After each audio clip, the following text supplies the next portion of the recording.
ನಮಸ್ತೆ students, welcome to RH chemistry. ಭಾಳಷ್ಟು ಜನ ಮತ್ತೆ ಚಾಯ್ಸ್ ಬಗ್ಗೆ ಕೇಳ್ತಾ ಇದ್ದೀರಿ ಅನ್ನೋದಕ್ಕೆ ಈ ವಿಡಿಯೋವನ್ನು ಮಾಡ್ತಾ ಇದ್ದೇನೆ. ನಿಮಗೇನಾದರೂ ಈ ಚಾಯ್ಸಸ್ ಬಗ್ಗೆ ಕರೆಕ್ಟಾದ ಒಂದು ಐಡಿಯಾ ಇತ್ತು ಅಂತಂದರೆ ಮತ್ತೆ ಈ ಒಂದು ವಿಡಿಯೋವನ್ನು ನೋಡಿ ತಲೆ ಕೆಡಿಸ್ಕೊಳ್ಳೋದಕ್ಕೆ ಹೋಗಬೇಡಿ, ಈ ವಿಡಿಯೋವನ್ನು ನೋಡೋದಕ್ಕೆ ಹೋಗಬೇಡಿ. ಹಾಗೇನಾದರೂ ಮತ್ತೆ ಕನ್ಫ್ಯೂಷನ್ ಇದ್ದರೆ ಕರೆಕ್ಟಾಗಿ ಹೇಳ್ತೀನಿ, ಕೇಳಿಸ್ಕೊಳ್ಳಿ. ರೈಟ್? ಯಾಕಂದರೆ ಈ 4 ಚಾಯ್ಸಸ್ ನಿಮ್ಮ ಮುಂದೆ ಈಗ ಏನಿದೆ, ಇದು ನಿಮ್ಮ ಜೀವನದ ಅತಿ ಮಹತ್ವದ ಘಟ್ಟ. ಇದರಲ್ಲಿ ಯಾವುದೇ ಒಂದು ಸಣ್ಣ ತಪ್ಪು ಅಥವಾ ರಾಂಗ್ ಸ್ಟೆಪ್ಪನ್ನು ನೀವು ತೊಗೊಂಡ್ರೂ ಕೂಡ ನಿಮ್ಮ ಜೀವನದಲ್ಲಿ ಮೆಡಿಕಲ್ ಮಾಡೋದಕ್ಕೆ ಅವಕಾಶ ಸಿಗದೇನೂ ಇರ್ಬೋದು. ಗೊತ್ತಿರಲಿ, ಅಂದರೆ ನಿಮ್ಮ ಹೆಸರ ಹಿಂದ್ಗಡೆ ಡಾಕ್ಟರ್ ಅಂತ ಸೇರಿಸ್ಕೊಳ್ಳೋದಕ್ಕೆ ಅವಕಾಶ ಸಿಗದೇನೂ ಇರ್ಬೋದು, ಅಥವಾ ನಿಮ್ಮ ತಂದೆ ತಾಯಿಯವರಿಗೆ ನಿಮ್ಮನ್ನು ಡಾಕ್ಟರ್ ಸ್ಥಾನದಲ್ಲಿ ನೋಡುವಂಥ ಅವಕಾಶ ಸಿಗದೇನೂ ಇರ್ಬೋದು. ಅದಕ್ಕೆ ಹೇಳ್ತಾ ಇದ್ದೀನಿ, ಭಾಳ ಕ್ಲಿಯರಾಗಿ ಎಕ್ಸ್ಪ್ಲೇನ್ ಮಾಡ್ತೀನಿ, ದಯವಿಟ್ಟು ಕರೆಕ್ಟಾಗಿ ಕೇಳಿಸ್ಕೊಳ್ಳಿ. So in this particular case ನೀವು ಹೇಳ್ಬೋದು, ಸರ್ ಇದು ಹಿಂದಿನ ವಿಡಿಯೋದಲ್ಲಿ ನೀವು ಎಕ್ಸ್ಪ್ಲೇನ್ ಮಾಡಿದ್ದೀರಿ ಅನ್ನೋದಕ್ಕೆ. ಸೊ ಹೌದು, ನಾನು ಹಿಂದಿನದಲ್ಲೂ ಮಾಡಿದ್ದೀನಿ, ಇದರಲ್ಲೂ ಮಾಡ್ತಾ ಇದ್ದೀನಿ. ಯಾಕಂದರೆ ಇದು ಜೀವನದ ಅತಿ ಮಹತ್ವದ ವಿಷಯ. ರೈಟ್? ಚಾಯ್ಸ್ 1 ಯಾರು ಸೆಲೆಕ್ಟ್ ಮಾಡ್ಕೋಬೇಕು ಅನ್ನೋದನ್ನು ಹೇಳ್ತೀನಿ.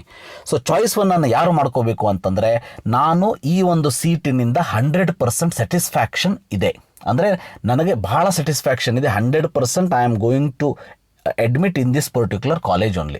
ಹಾಗಿದ್ದಾಗ ಚಾಯ್ಸ್ 1 ಸೆಲೆಕ್ಟ್ ಮಾಡಿ. ಚಾಯ್ಸ್ 1 ಸೆಲೆಕ್ಟ್ ಮಾಡ್ಕೊಂಡ್ಮೇಲೆ ನೀವು ಅಡ್ಮಿಷನ್ ತೊಗೊಳ್ಳೇಬೇಕು. ಬೇರೆ ಯಾವುದೇ ಕೌನ್ಸಿಲಿಂಗಲ್ಲಿ ನೀವು ಇನ್ವಾಲ್ವ್ ಆಗೋದಕ್ಕೆ ಸಾಧ್ಯನೇ ಇಲ್ಲ, ಅದು ಗೊತ್ತಿರಲಿ ನಿಮಗೆ. ಕರೆಕ್ಟಾ? ಸೊ ಪ್ರೊಸೆಸ್ ಹೇಗಿರ್ತದೆ ಅಂತಂದರೆ, ಚಾಯ್ಸ್ 1 ಇಲ್ಲಿ ನೀವು ಸೆಲೆಕ್ಟ್ ಮಾಡ್ಕೊಂಡ್ಮೇಲೆ ಸೊ ಫೀಸನ್ನು ಪೇ ಮಾಡಬೇಕಾಗ್ತದೆ. ಪೇಮೆಂಟನ್ನು ಮಾಡಿದ್ಮೇಲೆ ಸೊ ನಿಮ್ಮ ಅಡ್ಮಿಷನ್ ಆರ್ಡರ್ನ ಡೌನ್ಲೋಡ್ ಮಾಡ್ಕೊಳ್ಬೇಕು. ಸೊ KEಗೆ ಹೋಗೋರು ಅಲ್ಲಿ ಹೋಗಿ ಡಾಕ್ಯುಮೆಂಟನ್ನು ಕೊಟ್ಟು ಕಾಲೇಜು ಅಡ್ಮಿಷನ್ ಮಾಡಿಸ್ಬೇಕು. ಮತ್ತು ಗೌರ್ಮೆಂಟ್ ಇದ್ದವರು ಡೈರೆಕ್ಟ್ ಗೌರ್ಮೆಂಟ್ ಕಾಲೇಜಿಗೆ ಹೋಗಿ ಅಡ್ಮಿಷನನ್ನು ಮಾಡಿಸ್ತೀರಿ. ಅಡ್ಮಿಷನ್ ಮಾಡಿಸಿ ಬಂದುಬಿಟ್ಟು ಅಗೇನ್ ಈ ಒಂದು ಪೋರ್ಟಲಿಗೆ ಬಂದು, ಅಂದರೆ ವೆಬ್ಸೈಟಿಗೆ ಬಂದು, ಇಲ್ಲಿ ನಿಮಗೊಂದು ಇನ್ನೊಂದು ಚಾಯ್ಸಸ್ ಅಲ್ಲಿ ಕಾಣಿಸ್ತಿರ್ತದೆ. ಸೊ ನೀವು ಅದನ್ನು ಕ್ಲಿಕ್ ಮಾಡಿ, ನೀವು ಇಂತಹ ಕಾಲೇಜಲ್ಲಿ ನಿಮಗೆ ಯಾವ ಕಾಲೇಜ್ ಅಲಾಟ್ ಆಗಿರ್ತದೆ ಅಲ್ಲಿ ಫಿಸಿಕಲಿ ನೀವು ಅಡ್ಮಿಷನ್ ಆಗಿದ್ದೀರಿ ಅನ್ನೋದನ್ನು ಮೆನ್ಷನ್ ಮಾಡಲೇಬೇಕು. ರಿಮೆಂಬರ್, ಅದು ಮಾಡಲಿಲ್ಲ ಅಂದರೆ ನಿಮ್ಮ ಒಂದು ಅಡ್ಮಿಷನ್ ಕ್ಯಾನ್ಸಲ್ ಆಗ್ತದೆ. ಇದು ಫೈನಲ್ ಪಾಯಿಂಟ್. ಇಷ್ಟು ಮಾಡಿದ ಮೇಲೆ ನೀವು ರಿಲ್ಯಾಕ್ಸ್ ಆಗಿ ಬೇರೆ ಯಾವುದೇ ತಲೆ ಕೆಡಿಸ್ಕೊಳ್ಳೋ ಅವಶ್ಯಕತೆ ನಿಮಗೆ ಇಲ್ಲ. ಇದು ಚಾಯ್ಸ್ 1ದವರಿಗೆ. ಅಂದರೆ ನಿಮ್ಮಲ್ಲಿ 0.001 ಡೌಟು ಕೂಡ ಇರಬಾರ್ದು. ಅಂದರೆ ಸೊ ಈ ಕಾಲೇಜ್ ನನಗೆ ಸಿಕ್ಕಿದ್ದು ನನ್ನ ದೇವರ ಪುಣ್ಯ, ನನ್ನ ಅಪ್ಪ ಅಮ್ಮ ಮಾಡಿದ ಪುಣ್ಯ ಅನ್ನೋ ಒಂದು ಆ ಲೆವೆಲ್ಲಿಗೆ ನೀವು ಸ್ಯಾಟಿಸ್ಫ್ಯಾಕ್ಷನ್ ಇರಬೇಕು. Then you select choice 1. Then what is choice 2? Choice 2 ಯಾರು ಸೆಲೆಕ್ಟ್ ಮಾಡಬೇಕು ಅಂತಂದರೆ, if you have even 0.0001% doubt that ನನಗೆ ಮೇಲಿನ ಕಾಲೇಜು ಸೆಕೆಂಡ್ ರೌಂಡಲ್ಲಿ ಸಿಗೋ ಚಾನ್ಸಸ್ ಇದೆ. ಹೇಳ್ತಾ ಇದ್ದೀನಲ್ಲ, 0.0000 ಇನ್ನೊಂದು 0 ಸೇರಿಸ್ಕೊಡ್ರಿ 1%. ಸೊ ನಿಮಗೇನಾದರೂ ಅನ್ನಿಸ್ತದೆ ಮುಂದೆ ಈ ಒಂದು ಕಾಲೇಜ್ಗಿಂತ, ಅಂದರೆ ನೆಕ್ಸ್ಟ್ ನಿಮ್ಮ ಒಂದು ಪ್ರಿಫರೆನ್ಸ್ ಆರ್ಡರ್ದಲ್ಲಿ ಮೇಲಿರುವಂತಹ ಕಾಲೇಜು ನಿಮಗೆ ಸಿಗಬಹುದು. ಸೊ ಅಂತಹ ಒಂದು ಕೇಸಲ್ಲಿ ನೀವು ಚಾಯ್ಸ್ 2 ಸೆಲೆಕ್ಟ್ ಮಾಡ್ಕೊಳ್ಳಿ. ಫೀಸನ್ನು ಪೇ ಮಾಡಿ, ಡಾಕ್ಯುಮೆಂಟನ್ನು ಕೊಡೋದಕ್ಕೆ KEದವರಿಗೆ ಅವರು ಒಂದು ಡೇಟ್ಸನ್ನು ಕೊಡ್ತಾರೆ. ಆ ಡೇಟ್ಸನ್ನು ನಾನು ನಿಮಗೆ ಹೇಳ್ತೀನಿ, ಅಲ್ಲಿವರೆಗೆ ಟೆನ್ಷನ್ ಮಾಡ್ಕೊಳ್ಳೋದಕ್ಕೆ ಹೋಗಬೇಡಿ. ಸೊ ಕೂಲಾಗಿ ರಿಲ್ಯಾಕ್ಸ್ ಆಗಿ ಇರಿ. ಸೊ ಅಂದರೆ ನೀವು ಚಾಯ್ಸ್ 2 ಸೆಲೆಕ್ಟ್ ಮಾಡಿದರೆ ನಿಮ್ಮ ಒಂದು ಸಿಕ್ಕಿರುವಂಥ ಸೀಟು ಎಲ್ಲೂ ಹೋಗೋದಿಲ್ಲ. ಅದಕ್ಕೆ ನೀವು ತಲೆ ಕೆಡಿಸ್ಕೊಳ್ಳೋ ಅವಶ್ಯಕತೆನೇ ಇಲ್ಲ. ಈಗ 0.1% 10% ನಿಮಗೆ ಡೌಟ್ ಇರ್ಬೋದು, ನೆಕ್ಸ್ಟ್ ಸಿಗ್ಬೋದು ಅಂಥೇಳಿ, ಬಟ್ 90% ಯು ಆರ್ ಸ್ಯಾಟಿಸ್ಫೈಡ್ ಅಂತ ಮೀನಿಂಗು. ಹೌದಾ? ಸೊ ಅದಕ್ಕೆ ಹೇಳ್ತಾ ಇದ್ದೀನಿ. ಸೊ ಡೆಫಿನೆಟ್ಲಿ ಮೇಲಿನದು ಸಿಕ್ತು ಅಂತಂದರೆ ಚಲೋ ಆಯಿತು, ಸಿಗಲಿಲ್ಲ ಅಂತಂದರೆ ಈ ಸೀಟ್ ಅಂತೂ ನಿಮ್ಮ ಹತ್ರ ಇದ್ದೇ ಇದೆ. ನೀವಂತೂ ಮೆಡಿಕಲ್ ಆಗಿ ನಿಮ್ಮ ಹೆಸರ ಹಿಂದ್ಗಡೆ ಡಾಕ್ಟರ್ ಅಂತ ಸೇರಿಸ್ಕೊಳ್ಳೋದಕ್ಕೆ ಯು ಆರ್ 100% ರೆಡಿ. ಅದ್ರ ಬಗ್ಗೆ ಡೌಟೇ ಬೇಡ. ಹಾಗಿದ್ದವರು ಮಾತ್ರ ಚಾಯ್ಸ್ 2 ಸೆಲೆಕ್ಟ್ ಮಾಡ್ಕೊಳ್ಳಿ. ಸೊ ಚಾಯ್ಸ್ 2 ಸೆಲೆಕ್ಟ್ ಮಾಡ್ಕೊಂಡವರು ಭಾಳ ಮಂದಿ ಕೇಳ್ತಾ ಇದ್ದಾರೆ, ಸೊ ಆಲ್ರೆಡಿ ಚಾಯ್ಸ್ 2 ಸೆಲೆಕ್ಟ್ ಮಾಡ್ಕೊಂಡಿದ್ದೀನಿ ಸರ್, ನನ್ನ ಮೇಲಿನ ಒಂದು ಆರ್ಡರ್ನ ನಾನು ಕಾಲೇಜನ್ನು ತೆಗಿಬೇಕು, ಡಿಲೀಟ್ ಮಾಡಬೇಕು ಮತ್ತು ರೀಆರ್ಡರ್ ಮಾಡಬೇಕು, ನನಗೆ ಎಲ್ಲೂ ಕೂಡ ಆಪ್ಷನ್ಸ್ ಕಾಣ್ತಾ ಇಲ್ಲ ವೆಬ್ಸೈಟಲ್ಲಿ ಅಂಥೇಳಿ ಬಹಳ ಬೇಜಾರು ಮಾಡ್ಕೊಂಡಿದ್ದೀರಿ. ಅದು ನಿಮಗೆ ಈಗ ಕಾಣಿಸೋದೂ ಇಲ್ಲ. ಯಾಕೆ ಅಂತಂದರೆ ಸೆಕೆಂಡ್ ರೌಂಡ್ಗಿಂತ ಮುಂಚೆ ಒಂದು ಸೀಟ್ ಮೆಟ್ರಿಕ್ಸನ್ನು ಕೊಟ್ಬಿಟ್ಟು ಅದಾದಮೇಲೆ ರಿಮೆಂಬರ್ ನಿಮಗೆ ಒಂದು ಅವಕಾಶವನ್ನು ಕೊಡ್ತಾರೆ, ಅಂದರೆ ಆಪ್ಷನ್ ಎಂಟ್ರಿ ಅವಕಾಶವನ್ನು ಕೊಡ್ತಾರೆ. ಆವಾಗ ಮಾತ್ರ ನೀವು ಚೇಂಜ್ ಮಾಡ್ಬೋದು. ಅಲ್ಲಿ ತನಕ ನೀವು ತಲೆ ಕೆಡಿಸ್ಕೊಳ್ಳೋ ಅವಶ್ಯಕತೆನೇ ಇಲ್ಲ. ಕೂಲಾಗಿರಿ, ಊಟ ತಿಂಡಿ ಮಾಡಿ ರಾತ್ರಿ ನಿದ್ದೆಯನ್ನು ಕಣ್ಣು ತುಂಬ ಮಾಡಿ. ರೈಟ್. ಸೊ ಚಾಯ್ಸ್ 2 ಸೆಲೆಕ್ಟ್ ಮಾಡ್ಕೊಂಡ್ಮೇಲೆ ನೀವು ಸೇಫರ್ ಸೈಡ್, ನಿಮ್ಮ ಕಾಲೇಜ್ ಸೀಟ್ ಎಲ್ಲೂ ಹೋಗೋದಿಲ್ಲ, ಬಟ್ ಅದರ ಮೇಲ್ಗಡೆ ಇರುವಂಥ ಕಾಲೇಜ್ ಸಿಕ್ಕರೆ ನಾ ಅಲ್ಲಿ ಹೋಗ್ತೀನಿ ಅನ್ನೋದನ್ನು ನೀವು ಹೇಳಿದಾಗೆ. ಅಲ್ಲಿ ಸಿಕ್ಕ ಮೇಲೆ ರಿಮೆಂಬರ್, ಅಲ್ಲಿ ಸಿಕ್ಕ ಮೇಲೆ ನಿಮಗೆ ಯಾವುದೇ ರೀತಿ ಆಪ್ಷನ್ನೇ ಇಲ್ಲ. ಸರ್ ಹಿಂದಿಂದೆ ನಡೀತಿತ್ತು ಅದು ಚಲೋ ಇದೆ, ಇದು ಸರಿ ಇಲ್ಲ, ಹಾಗೇನಾದ್ರು ಇದ್ದರೆ ನೀವು ಆಪ್ಷನ್ ಎಂಟ್ರಿ ಟೈಮಲ್ಲಿ ಏನು ನಿಮ್ಗೆ ಅವಕಾಶ ಕೊಡ್ತಾರೋ ಆವಾಗ ಮೇಲಿನ ಕಾಲೇಜ್ ನಿಮಗೆ ಯಾವುದು ಬೇಡ ಅಂತ ಅಂದ್ಕೊಂಡಿರ್ತೀರಿ ಅದನ್ನು ಡಿಲೀಟ್ ಮಾಡಿಬಿಡಬೇಕು. ಸೊ ಡಿಲೀಟ್ ಮಾಡಿಬಿಡಬೇಕು. Remember that, very very important. So choice 2 ಅನ್ನು ನೀವು ಸೆಲೆಕ್ಟ್ ಮಾಡಿದ್ದೀರಿ ಅಂತಂದರೆ ಯು ಆರ್ ಸ್ಯಾಟಿಸ್ಫೈಡ್, ಬಟ್ ಇನ್ನೊಂದು ಅದಕ್ಕಿಂತ ಮೇಲಿನ ಸಿಕ್ಕರೆ ನೀವು ಖುಷಿಯಿಂದ ಹೋಗ್ತೀರಿ.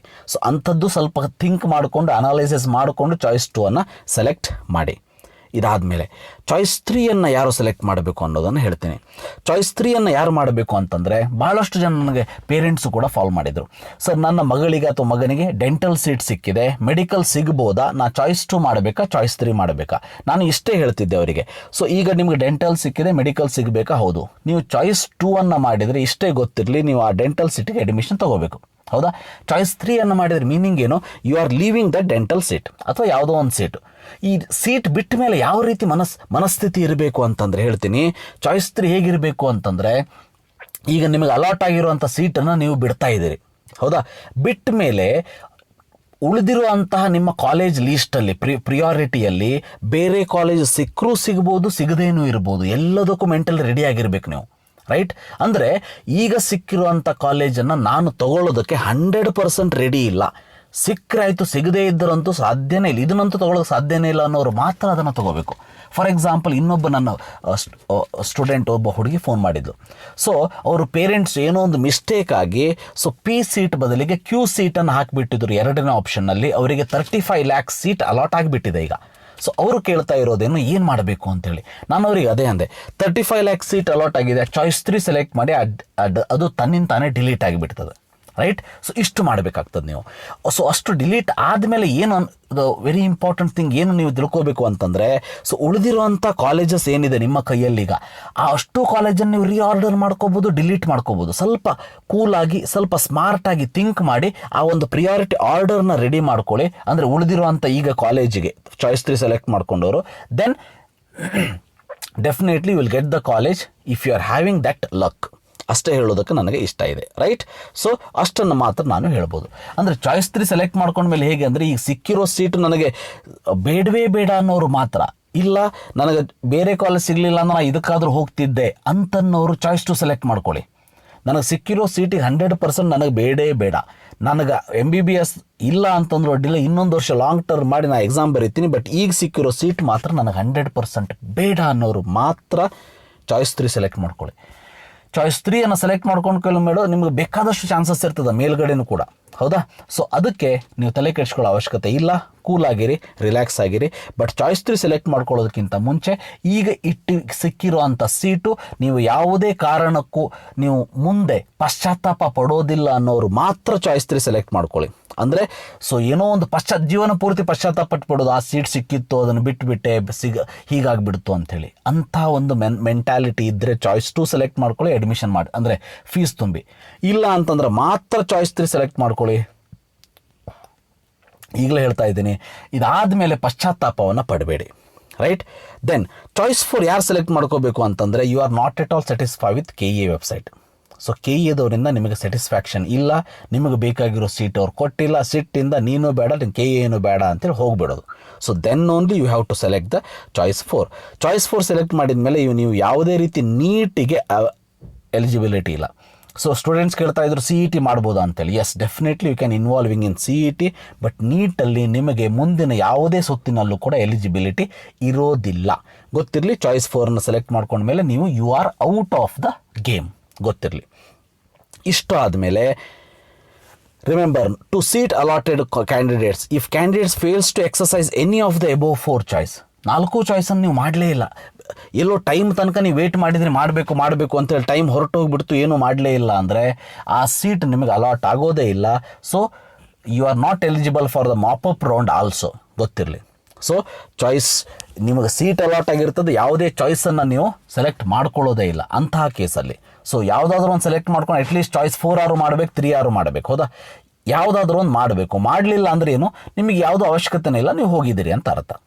ಸೊ ಇನ್ನೊಂದು ಭಾಳಷ್ಟು ಜನ ಸ್ಟೂಡೆಂಟ್ ಕೇಳಿದ್ದು, ಸರ್ ನನಗೆ ಯಾವುದೇ ಕಾಲೇಜ್ ಅಲಾಟ್ ಇಲ್ಲ. ನಾ ಏನು ಮಾಡಬೇಕು ಸೆಕೆಂಡ್ ರೌಂಡಿಗೆ ಪಾರ್ಟಿಸಿಪೇಟ್ ಮಾಡೋದಕ್ಕೆ? ನೀವು ಏನೂ ಮಾಡಬೇಕಾದ ಅವಶ್ಯಕತೆನೇ ಇಲ್ಲ. ಸೊ ನೀವು automatically you are eligible for the next round. ಅದಕ್ಕೆ ನೀವು ಯಾವುದೇ ರೀತಿ ತಲೆ ಕೆಡಿಸ್ಕೊಳ್ಳೋ ಅವಶ್ಯಕತೆನೇ ಇಲ್ಲ. ಆರಾಮ್ ರಿಲ್ಯಾಕ್ಸ್ ಆಗಿರಿ, ಸಿಕ್ಕಿಲ್ವಾ ನೆಕ್ಸ್ಟ್ ಸಿಗಬಹುದು ಅಂತ ಒಂದು ತಲೆಯಲ್ಲಿ ಇರಲಿ. ಸೊ ರಿಮೆಂಬರ್, ಹೋಪ್ಸನ್ನು ಕಳ್ಕೊಳ್ಳೋ ಅವಶ್ಯಕತೆ ಇಲ್ಲ. ಸೊ ಚಾಯ್ಸ್ 1 2 3 4 ಸೆಲೆಕ್ಟನ್ನು ಕರೆಕ್ಟಾಗಿ ಮಾಡ್ಕೊಳ್ಳಿ. ನಿಮ್ಮ ಕಾಲೇಜ್ ಅಲಾಟೇ ಆಗಿಲ್ಲ ಅಂದರೆ ಯಾವ ಚಾಯ್ಸು ನಿಮಗಿಲ್ಲ, ಆರಾಮ್ಸೆ ಇರ್ಬೋದು ನೀವು. ಅಂದರೆ ಸ್ವಲ್ಪ ಬೇಜಾರು ಇರ್ತದೆ, ಇಲ್ಲ ಅಂತ ಇಲ್ಲ, ಬಟ್ ಯಾವ ಚಾಯ್ಸನ್ನು ಸೆಲೆಕ್ಟ್ ಮಾಡುವಂಥ ನಿಮಗೆ ಫೆಸಿಲಿಟಿ ಇರೋದಿಲ್ಲ. ನೀವು automatically you are eligible for the round 2.